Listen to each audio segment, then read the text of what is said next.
Now the dust has settled on that defeat to Everton, it only looks worse. It was a complete defeat in my eyes. Every player, all the decisions, everything was bad. Really bad.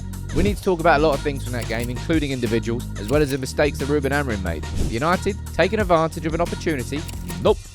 So we waited over 2 weeks to watch Manchester United and that insipid performance against Everton. And did we learn anything in that game? Or did our fears just get proven correct? Did our expectations get stamped on? Was it predictable? I'd argue it was. And I want to speak about that performance because, look, one game can't define a season, but one game there really has managed to undo all the good, I think, that was built up in these games. Our first win at Anfield in 10 years. We're not going to speak about that again. The game against Brighton. Frustrations against Forest and Spurs. But then we played Everton at Old Trafford and we played against them 10 men for 75 minutes. I'm still angry about that. But the top level thing, look, in this video, I'm going to be speaking and pointing my finger towards Amorim and the players equally. All right? But the main thing I want to say about this overall is this, right?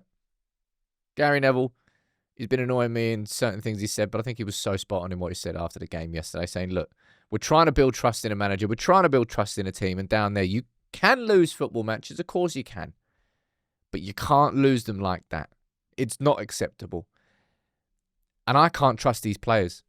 I honestly, speaking as a fan here, I don't know what needs... Can you just let me know what you think in the comments? Like, what do you honestly feel Manchester United and Ruben Amorim need to do to genuinely gain your trust? That going into games like this, like expectation games, where United should have more possession, regardless of whether they had 10 men or not, where United should be on the front foot, controlling, a bit like Sunderland at home. I suppose they lived up to the expectation in that game, but it's all gone now. I can't trust these players. I cannot, for the life of me, put any sort of belief in this Manchester United team. I have no idea who's going to turn up against Palace. I have no idea still who's going to turn up against West Ham. Even if you won 3 in a row and then you're undefeated in 5 going into a game you waited 2 weeks for after a weekend where Liverpool and City and Spurs have lost, well, momentum is ours. This opportunity is ours. No, absolutely not. It was absolutely atrocious. And from Ruben Amorim's perspective, he made a lot of mistakes in that game. And it's not that I've been a huge defender of the system. It's just that I think people have been putting unnecessary emphasis on it. After that game, it deserves to have said emphasis, right? Going to the starting 11 here, it's one thing that will always annoy me, and I'm sure it annoys you as well, right? I don't think that the wing-back system is the problem. But when you play fullbacks as wing-backs, and 2 of them on both sides, it's a problem. That's when a back 3 becomes a back 5. And then in game, it actually got worse because of the 10 men. Like, as I said, like Delo coming on as the left. I'm looking at that bench. I'm thinking, what could have gone differently, right? What changes could he have made instead? You could have... Oh, that's a start 11. Doesn't that show me the bench? You could have brought on... I think you could have started Ahmad at right wing back instead and then played Mason Mount there. And I'm really quite surprised he didn't do that. I don't really think it's a case of looking at the starting 11. But, of course, the squad. I'm going to be speaking about the players. The squad quality. It's lacking in certain points and certain players. But this here was killing me during the game, man. The amount of times that Yoro received the ball in this situation or Luke Shaw received the ball in this situation over here, the only thing that happened, ball over there, ball over there. Yoro didn't have the, like, I don't know, if, like, say, for example, if Delo made that run, you'd never see Yoro trying to dink it in there.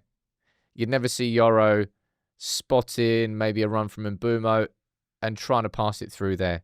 It was very, very risk-averse the entire time from Yoro and Shaw in the 2 key positions. They picked it up so often, and it was killing us.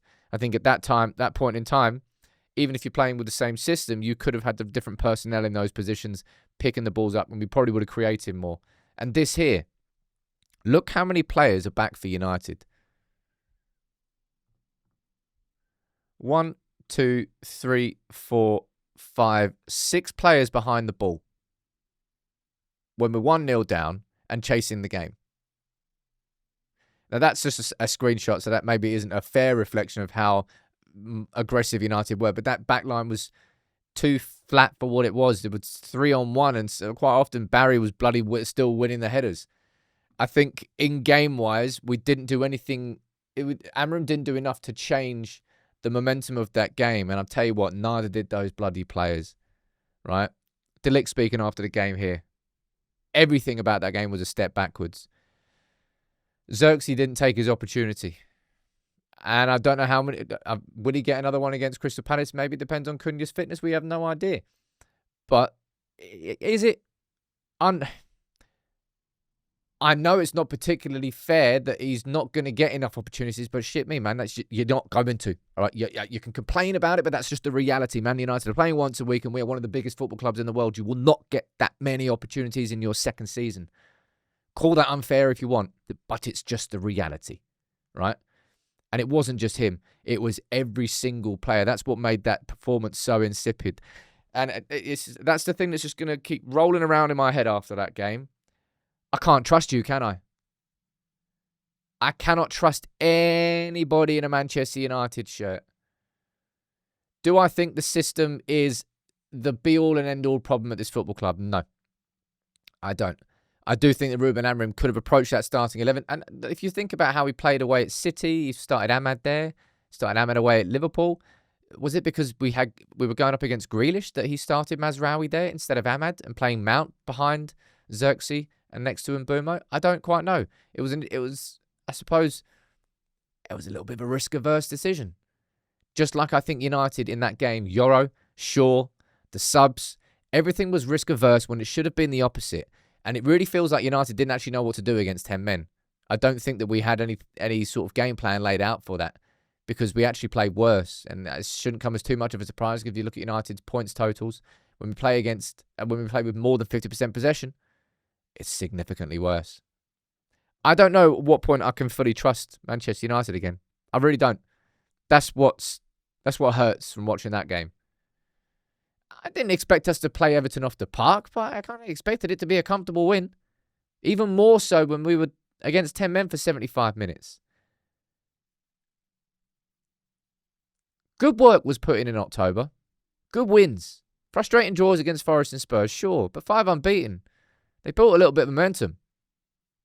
They have just taken a firelighter to it and burned it all down with that completely inept performance from start to finish. Both from Ruben Amorim and the players collectively.